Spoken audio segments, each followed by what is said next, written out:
Bien, hemos tenido una primera lectura en Isaías 55, misericordia para todos, misericordia para todos. Y Isaías nos introduce a, a un grupo de personas, los que están sedientos, los que no tienen dinero, ¿sí? Y les dice una cosa: ¿para qué vais a gastar el dinero en lo que no tiene sentido? ¿Para qué vais a gastar vuestro tiempo en lo que no sirve para nada? Son satisfacciones temporales. Y el Señor le da una advertencia a estos hombres en Isaías y les dice: oídme atentamente y comed del bien, y se deleitará vuestra alma con grosura. O sea, se deleitará vuestra alma con gusto, con sabor, con, con saciedad, ¿no? Y bueno, ¿a dónde venir? ¿A dónde tenemos que ir? Esa es una pregunta que nosotros le hacen aquí a Jesús en el texto de Juan 7, 25 al 36. En Juan 7, 25 al 36 vamos a tener la lectura, pero en Juan 7, 25 al 36 es la continuación de lo que precede, evidentemente. Termina en 24, la última predicación en el Arenal, y continuamos con el versículo 25 al 36, y Jesús habla de juzgar con justo juicio. A ver, vamos a juzgar con justo juicio. Versículo 24, no juzguéis según la apariencia, sino juzgar con justo juicio. Y de ahí la pregunta, decían entonces, comienza el versículo 25, algunos de Jerusalén. Tenéis abierto 24, versículo 24, juzgar con justo juicio. Luego el versículo 25, decían entonces algunos de los de Jerusalén, ¿no es este al que buscan para matarlo? Entonces, en medio de la fiesta de los tabernáculos, porque esto era la fiesta de los tabernáculos, Jesús había dicho que no iba a ir, y luego dice, no iba a ir aún, eso fue lo que dice Jesús, y luego va, pero no va con los hermanos, porque la fiesta de los tabernáculos era una fiesta familiar, la fiesta de Sukkot. Era una fiesta familiar donde todos celebraban en cabañas, hacían cabañas y celebraban de que habían salido de Egipto, iban de camino como peregrinos, y por eso no tenían casas sino cabañas. Y el Señor dice a los hermanos, porque los hermanos en ese momento no creían en Él. Y Él les dice que, bueno, vayan ustedes adelante, yo aún no voy, pero después fue. Todo el mundo buscando a Jesús, pero porque buscaban a los hermanos para localizar a Jesús. Eran un grupo familiares. Entonces no lo encontraron. Jesús estaba por otro lado del templo predicando, y aquí en el templo, está en el templo ahora mismo, dice el versículo 28, entonces Jesús clamó en el templo, entonces estaba en el templo. Y Jesús, en esta fiesta de los tabernáculos, enseña a la gente, y la multitud que estaba ahí lo evalúa. En los versículos anteriores decía, ¿quién quiere matarte? ¿Quién quiere matarte? En versículo 20, si no me equivoco, ¿quién quiere matarte? Demonios tiene, ¿quién procura matarte? Eso decían algunos judíos en el templo, pero luego otros judíos de Jerusalén, eh, dice el versículo 26, el versículo 30, ¿sí? Todos querían prenderlo a Jesús. Entonces, ¿cuál es la situación? Jesús está en la fiesta de los tabernáculos, está en el templo, está enseñando abiertamente, ¿sí? Él le han dicho que demonios tiene, lo están juzgando mal, lo están juzgando por las apariencias. Y aquí hay algo muy interesante. Aquí decía, entonces algunos de los de Jerusalén, decían algunos de los de Jerusalén, ¿no es ese al que buscan para matarlo? El versículo 20, le dijeron, tiene demonios porque ¿quién procura matarte? En el versículo 25, procura matarlo. Uno lo niegan, que Jesús dice que buscaban para matarlo, ellos dicen que no, luego dicen que sí. Entonces, hay como cuestiones contradictorias, no de la Biblia, sino de los que estaban en el templo.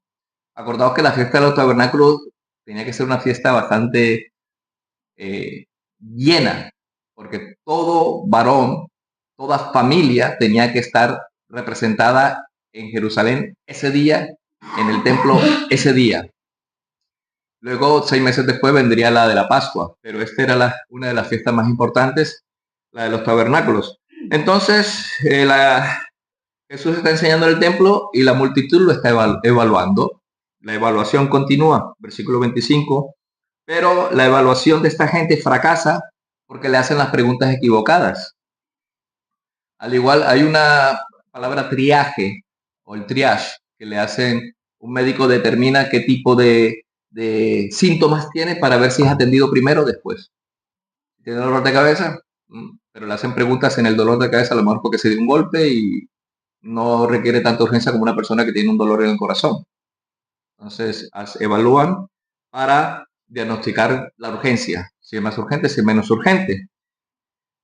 Y nosotros también debemos evaluar a Cristo correctamente. Estos hombres le estaban preguntando de manera incorrecta.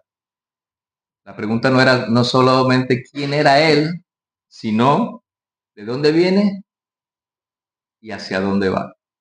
Esas son preguntas que determinan eh, eh, a dónde vamos nosotros también en la eternidad.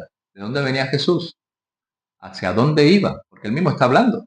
Él está respondiendo preguntas que ellos no le están preguntando. Eso suele suceder como con Nicodemo en el capítulo 3. Jesús le responde a Nicodemo con una respuesta a una pregunta que Nicodemo debió preguntar. Suena enredado, pero si vamos al capítulo 3, lo vamos a ver. Jesús evalúa, hace una evaluación correcta de los personajes. Nicodemo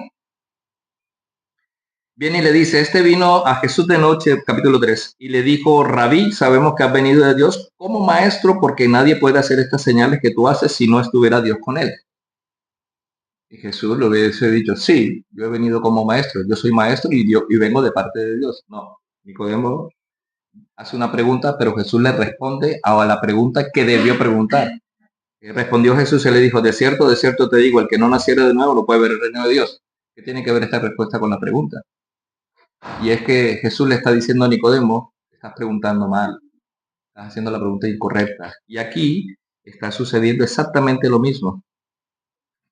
Entonces vamos a leer el versículo 20, vamos a leerlo del versículo del 25 al 27 y continuamos. ¿Sí? 25 al 29, perdón. Decía entonces alguno de los de Jerusalén, ¿no es este al que buscan para matarlo? Y he aquí, habla abiertamente y no le dicen nada. ¿Acaso habrán entendido verdaderamente los gobernantes que este es el Cristo? Mas sabemos de dónde es, pero cuando venga el Cristo nadie sabrá de dónde es.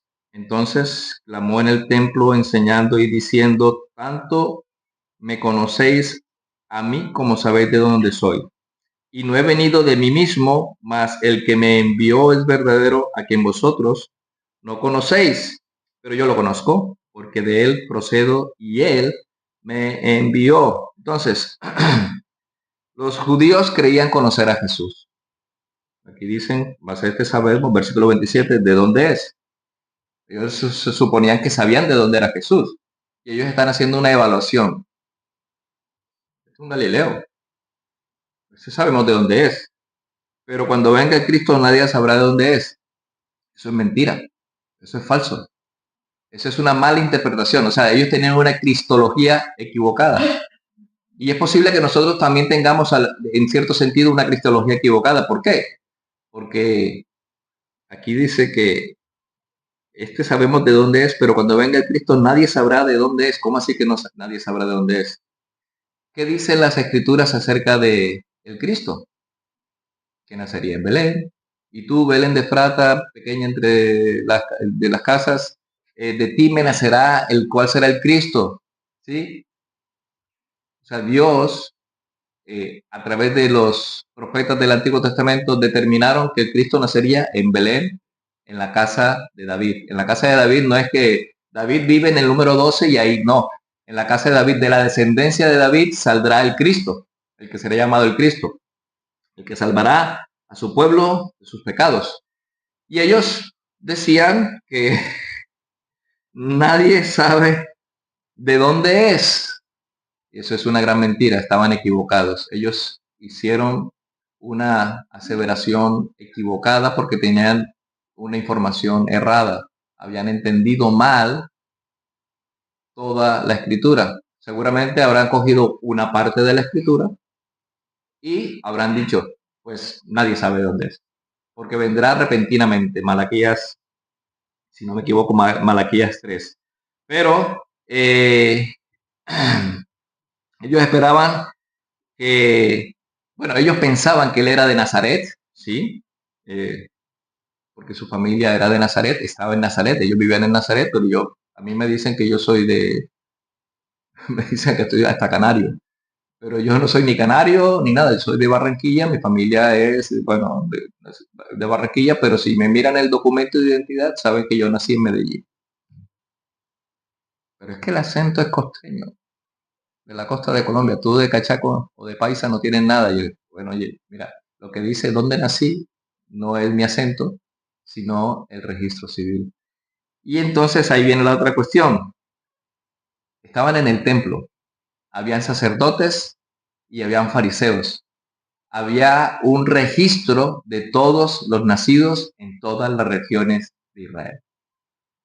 ¿Os acordáis cuando hubo un nacimiento del Señor Jesús? ¿Qué pasó? ¿Dónde estaban ellos y a dónde fueron a empadronarse? Entonces había un registro, porque un padrón es donde tú vives y de dónde tú eres, ¿no? Te registras. Y lo más interesante del padrón, que ahí está la soberanía de Dios en las disposiciones de los tiempos. Tenía que ser cada familia empadronada en el sitio de su familia, su parentela. Entonces, si David era de Belén y ellos eran descendientes de David, tenían que ir a Belén a empadronarse. Entonces, ellos sencillamente hubiesen podido inspeccionar el registro civil de nacimiento de Jesús, donde fueron empadronados sus familias, se hubiesen dado cuenta de que él era de Belén, aunque viviera en, en, en Nazaret. Entonces esperaban un Mesías anónimo, estos hombres, que aparecería súbitamente. Sí, versículo 27. Nadie sabrá de dónde es. O sea, habrá así. O sea, vendría el Mesías, vendría súbitamente y según la teología y la cristología de los judíos de la época de Jesús, vendría y entraría a gobernar y ya con espada y los sacaría de la esclavitud de sus opresores y nada, vino montado en un burrico, era una persona muy humilde, se supone que según ellos era de Nazaret y de Nazaret, de Galilea puede salir algo bueno, decían, ¿no? Y no, pues ellos tenían un error. El error de ellos fue juzgar solo por lo visible, solamente por las cosas que veían. Y nosotros también tenemos ese hábito, como decía en la predicación anterior, tienen ese hábito de juzgar por las apariencias. Juzgamos por las apariencias y podemos equivocarnos al juzgar por las apariencias. Entonces Jesús clama en el templo. Aquí viene la revelación divina, versículo 28-29. Dice así, entonces Jesús clamó en el templo enseñando y diciendo, tanto me conocéis a mí como sabéis de dónde soy. Y no he venido de mí mismo. Ya les está aclarando, no, yo no he venido de mí mismo. Yo no he venido de mí mismo, más el que me envió es verdadero, a quien vosotros no conocéis. Ellos se decían, hay que tener en cuenta que los que estaban ahí principalmente eran fariseos, eran saduceos que son los sacerdotes, los levitas, por lo general no creen en la resurrección. Los saduceos, por eso había una lucha, una disputa entre estos dos grupos predominantes en el tiempo de Israel, porque los saduceos no creían en la resurrección. Pero la mayoría de los levitas que servían en el templo eran saduceos. Y los fariseos, pues eran maestros de la ley, tenían un mejor conocimiento de la ley Esto es sencillo porque los saduceos no creían sino en los primeros 5 libros y los fariseos creían en todo el canon del Antiguo Testamento, o sea, los 39 libros del Antiguo Testamento. Había, claro, divergencias, pero aquí sucede algo interesante. Aquí ya lo veremos. Entonces vino Jesús, les explica, ¿sí? Él clama que Él no viene de sí mismo, sino que el que me envió es verdadero, a quien vosotros no conocéis. Yo le conozco porque de Él soy y Él me envió. ¿Qué dice el versículo 29? Yo le conozco porque de Él procedo. Esa es la palabra más adecuada. Aquí dice, Él me envió, pero de Él soy, de Él soy. Y la palabra correcta, más adecuada es procedencia. ¿De dónde vino Jesús? Del Padre. Aunque hubiese nacido en Belén, su procedencia era divina. Entonces ellos no entendieron, ellos pensaban que era de Nazaret, porque ellos decían, pues Jesús de Nazaret. O sea, tenían una idea errónea por lo que veían, pero no indagaron realmente la procedencia. Por lo tanto, si tenían un entendimiento erróneo de la procedencia, también tendrían un entendimiento erróneo de la persona. ¿Entendéis? Si tú tienes un conocimiento parcial de algo, evidentemente tu conocimiento y tu respuesta y tu razonamiento será parcial, por no decir equivocado, porque te puedes estar equivocando. Y el Señor Jesús, por eso en el versículo 24 dice, no juzguéis según las apariencias, más juzgad con justo juicio. Y en eso estamos. Ellos siguen juzgando por las apariencias. Y en el versículo 29, él se lo dice, yo no he, pero yo lo conozco porque de él procedo y él me envió. Él conoce al Padre porque él viene del Padre. ¿De dónde viene él? Viene desde el Padre. Yo procedo del Padre. Él me envió. Yo he venido aquí. Yo he nacido en la tierra. Yo he crecido. Nací en Belén. Me crié en Nazaret. Pero yo originalmente procedo del Padre. Y él me envió. Entonces aquí vemos varias cosas que el Señor Jesús aclara. No vino por voluntad humana. Fue enviado por el Padre. Su origen es eterno, procedo del verdadero, el Dios que no conocían ellos realmente. Y tercero, la soberanía de la revelación. Él se está revelando. Solo el Hijo conoce al Padre y lo revela. Vosotros, yo le conozco. Y en el versículo 28 al final dice, a quien vosotros no conocéis. Vosotros no conocéis, yo conozco al Padre y él lo revela a quien Él quiere. El Señor Jesús estaba... ¿Alguien puede leer Mateo 11:27? Mateo 11:27.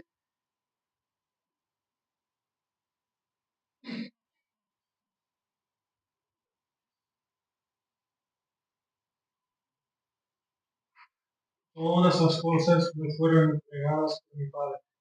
Nadie conoce al Hijo sino el Padre, ni el Padre conoce a alguno sino al Hijo, y aquel a quien el Hijo lo quiera revelar. Entonces, el Hijo revela a quien quiere, al Padre. Nosotros no llegaremos a conocer al Padre si el Hijo no lo revela. Entonces aquí es sencillo, el hombre natural en su depravación no puede conocer ni comprender el origen divino de Jesús. Es el Espíritu Santo quien ilumina el corazón. Por eso ellos no le conocían, ellos estaban ciegos. Y luego veremos por qué. Y Jesús manifiesta que Él es el Hijo eterno. Él está diciendo, y es que yo procedo del Padre. Y el viernes, no sé cuándo fue, el viernes fue que he dicho, no, el Padre eterno tiene que tener un Hijo eterno. Si el Padre es eterno y no tiene principio ni fin, pues el Hijo es eterno y tampoco tiene principio y no tiene fin. Entonces, por eso los judíos querían prenderlo, porque se hacía Dios, porque se hacía igual a Dios. Por eso querían prenderlo. Entonces, vemos aquí que Jesús está declarando su procedencia. Me habéis preguntado mal. Vosotros tenéis en vuestra mente que yo procedo de Nazaret, pero no, yo procedo del Padre. Vosotros no le conocéis, pero yo le conozco porque procedo de él. Si conocierais al Padre, ¿os acordáis? Si conocierais al Padre, a mí me conoceríais, pero no le conocéis. No la amáis, tampoco me amáis a mí. Entonces, aquí vemos que el Señor Jesús les está aclarando la procedencia. Ahora vamos del versículo 30 al 32. Los fariseos oyeron a la multitud murmurando, 32, murmurando estas cosas acerca de él, y los fariseos y los principales sacerdotes enviaron alguaciles para que lo prendieran. Los fariseos estaban tratando de, versículo 30. Entonces procuraban prenderlo, pero nadie puso su mano sobre él porque aún no había llegado su hora. Y muchos de la multitud creyeron en él y decían, el Cristo, cuando venga, ¿acaso hará más señales que las que éste hace? Y los fariseos oyeron la multitud murmurando estas cosas acerca de él, o sea, de Jesús. Y los fariseos y los principales sacerdotes enviaron alguaciles para que lo prendieran. Entonces aquí intentan arrestarlo, pero nadie le echó mano. Aquí decía que ellos, los fariseos, procuraban prenderlo. Entonces procuraban prenderlo, agarrarlo. Es Jesús contra una multitud en un templo lleno. Haz de cuenta que estás en el mercado de Santa María. Está lleno. Y está rodeado Jesús. Procurar prenderlo no sería tan difícil, ¿no? Es fácil. O sea, lo hubiesen agarrado, pero no. Pero ¿por qué no lo prendieron? Entonces procuraban prenderlo, pero nadie puso mano sobre él. ¿Por qué? Porque aún no había llegado su hora. Aquí vemos algo muy soberano. Jesús no tenía que morir en la fiesta de los tabernáculos. Él tenía que morir en la Pascua porque él es el Cordero de Dios. Entonces, ¿por qué? Porque no había llegado su hora. Nadie le echó mano porque Jesús sencillamente no le había llegado la hora. Entonces, su muerte no sería un accidente. Esto es interesante porque la muerte de Jesús no iba a ser un accidente. Es que lo pillaron y... ¡ah! No, su muerte estaba determinada, la fecha, la hora de que tenía que morir y estaba determinada por el Padre en el tiempo preciso. Y para eso vamos a leer Gálatas 4:4.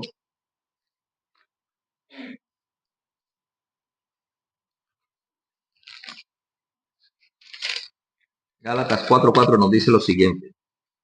Pero cuando vino el cumplimiento del tiempo,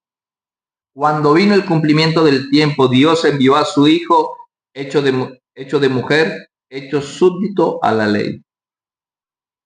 Cuando vino el cumplimiento del tiempo, Dios envió a su Hijo hecho de mujer, hecho súbdito a la ley, para redimir a los que estaban bajo la ley a fin de recibir la adopción de hijos.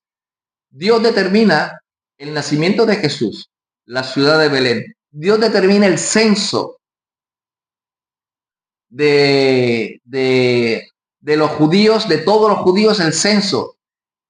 José y María se desplazan a Belén, a la ciudad del pan, a la casa de pan, y Jesús nace en Belén porque la profecía decía que el descendiente de David, el que iba a tomar el trono de David, iba a nacer en Belén.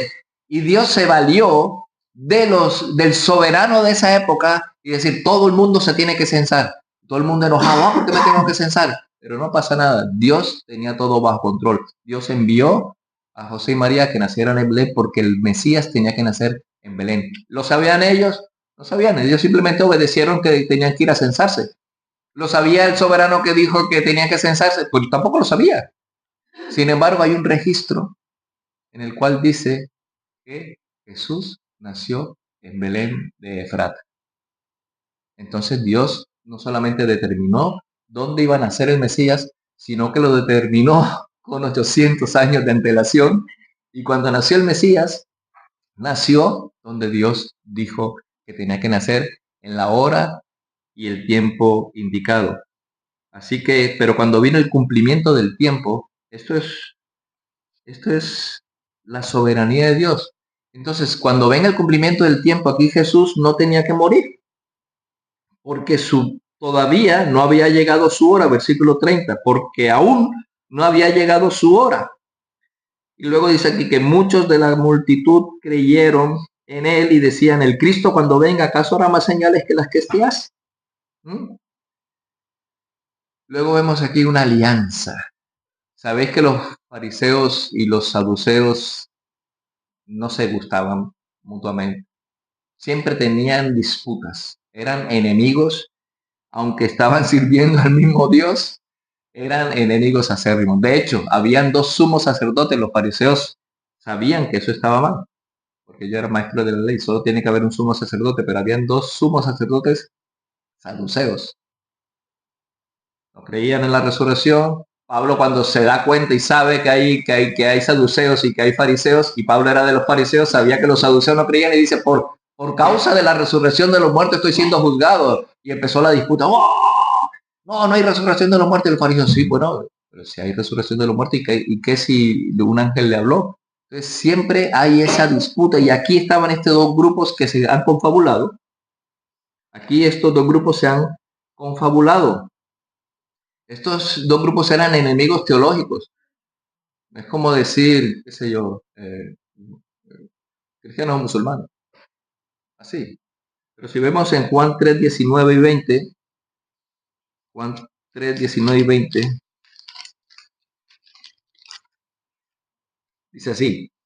Y esta es la condenación, que la luz vino al mundo y los hombres amaron más las tinieblas que la luz porque sus obras eran malas, porque todo aquel que hace lo malo, Juan 3, 19, 20, sí.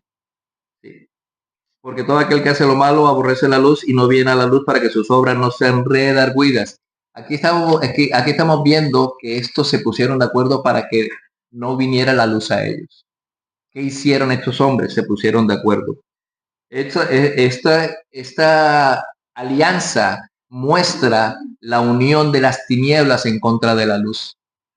Aquí estos dos grupos eh, eh, están confabulándose para agarrar a Jesús y para matar. Esto lo vemos versículo 33 al 36.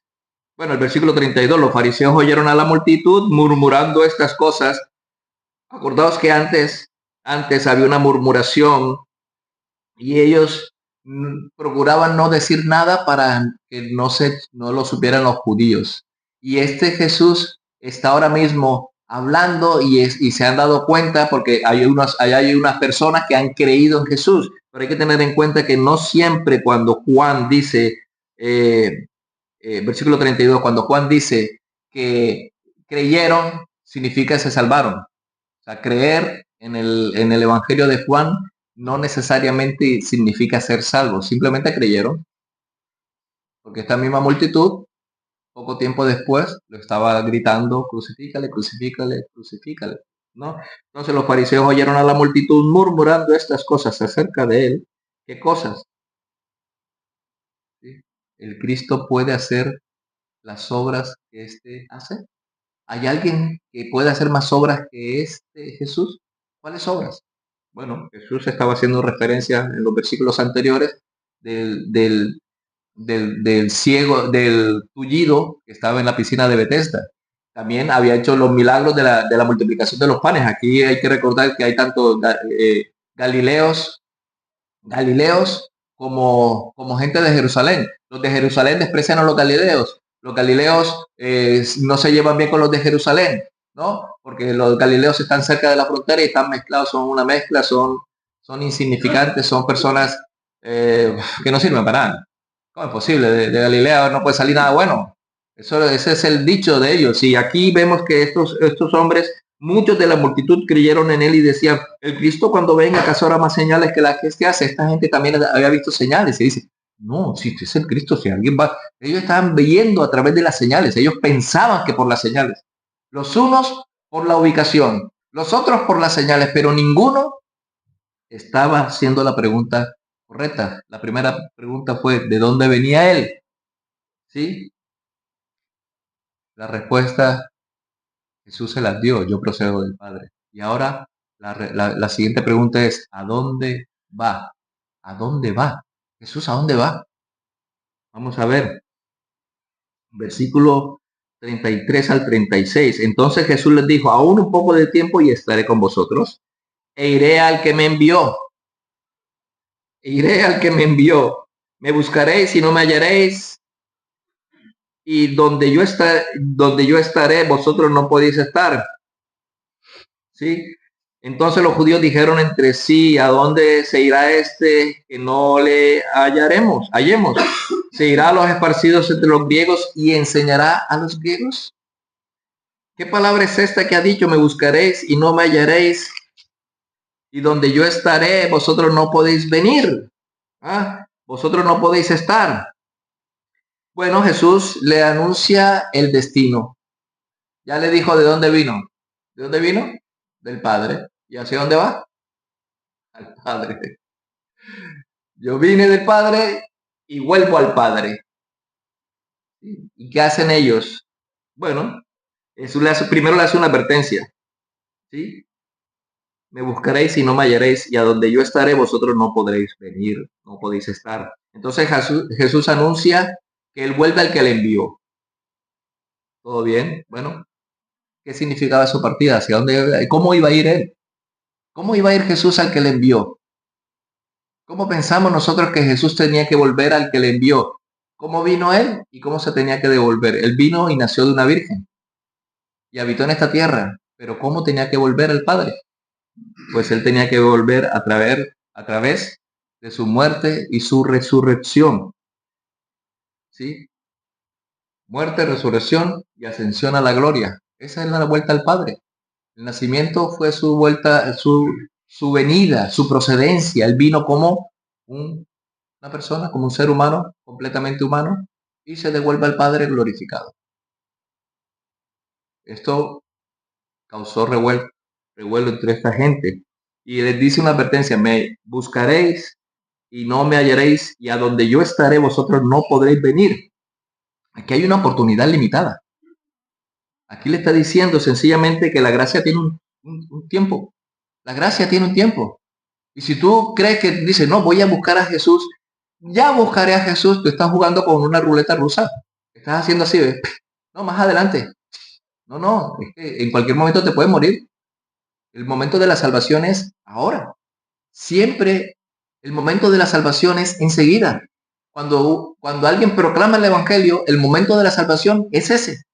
¿Por qué? Porque ¿qué será mañana? ¿Qué sabes tú de lo que será mañana? No sabes. Tienes que asegurarte. Entonces, Jesús les dice que no me hallaréis, y a donde yo estaré, vosotros no podéis venir. Aquí esta oportunidad es limitada. Rechazarla, eso es como endurecer el corazón. Versículo 6 de Isaías 55. Buscad a Jehová mientras puede ser hallado. Buscad a Jehová mientras puede ser hallado y llamadlo en tanto que está cercano. Porque llegará el momento en que tu corazón será endurecido. Llegará el momento en que tú digas, ay, ahora sí voy a buscar a Dios. Y resulta que Dios no se quiere dejar encontrar por ti. Suena duro, pero es que Dios es Dios. Y si Él no quiere darse a manifestar, pues no se manifiesta. ¿Y quiénes somos nosotros para decirle a Dios, oye, manifiéstate? Nosotros podemos rogar, Señor, manifiéstate el corazón de estas personas. Pero si esta persona tiene el corazón endurecido, Dios se lo va a terminar de endurecer. ¿Qué hizo con el faraón? ¿Cuántas veces? ¿Sabéis cuántas veces se le proclamó la grandeza de Dios al faraón? 10. ¿Y el corazón del faraón? Tieso. Un trozo de carne seca en el aire. Tieso el corazón del faraón. Dios endureció el corazón de faraón. ¿Por qué? Porque fueron 10 veces a las cuales fueron a proclamarle la buena nueva. Deja ir a mi pueblo para que vaya y me adore. No, pues Dios le endureció el corazón. Y esa oportunidad limitada tiene su tiempo. Entonces, si tú estás sin Cristo, si tú no conoces al Señor, si tú no proclamas su palabra, si tú no si tú no reflejas su gloria, va a llegar el momento en que tu corazón va a ser endurecido y no vas a poder encontrar al Señor y tampoco lo vas a querer buscar, porque Dios va a endurecer tu corazón. Hay una separación eterna. El infierno es la ausencia de Cristo. Me buscaréis y no me hallaréis. ¿Sabes por qué no podías hallarla? Porque dice, vosotros sois de vuestro padre, el diablo, y no podéis venir a mí, porque donde yo voy, vosotros no podéis venir. Yo voy al Padre, pero vosotros vais al infierno. Eso es lo que le está diciendo. Más adelante, en el capítulo 8, lo manifiesta mucho más específicamente. El infierno no es la ausencia de Cristo, es la ausencia de la misericordia de Dios. Nosotros, lo más terrible del infierno es que la ira de Dios estará perfectamente ardiendo contra aquellos que le negaron mientras Dios les dio la oportunidad. Es terrible. Aquellos a quienes desprecian al Señor recibirán justicia. ¿No quieres estar con Dios? Perfecto. Estarás en contra de Dios. Si no quieres ir por el camino que Dios te señala, un camino en el cual tiene un fruto futuro de bienaventuranza, pues oye, el camino tuyo será de perdición. Hay dos caminos, el ancho y el angosto. Y si tú quieres, pues vete por el camino ancho, pero después no te quejes de toda la eternidad del infierno. Vas a crujir los dientes y vas a lamentar. Y vas a llorar eternamente. Y no creas que te vas a ir con tus amigos. No, que yo ahí están mis colegas, los rockeros, voy a estar ahí de fiesta. No, no, no, no. Va a ser celdas individuales. Estaba hablando con mi esposa y en Lucas, cuando narra, ¿sí?, la escena de el Lázaro y el rico, y Lázaro está en el seno de Abraham, pero no dice nada de que Lázaro vea hacia el infierno, hacia el lugar de los muertos, pero sí dice de que el rico veía a Lázaro y decía, pues dile a Lázaro que moje su dedo en agua y que me moje, porque estoy aquí seco y tieso aquí en esta llama. Dile, dile. Entonces lo probable es que desde el infierno vean nuestro gozo. Es una posibilidad. Desde el infierno vean nuestro gozo, nuestra alegría y nosotros gozándonos eternamente con el Señor. Pero desde el cielo a lo mejor no se ve el tormento.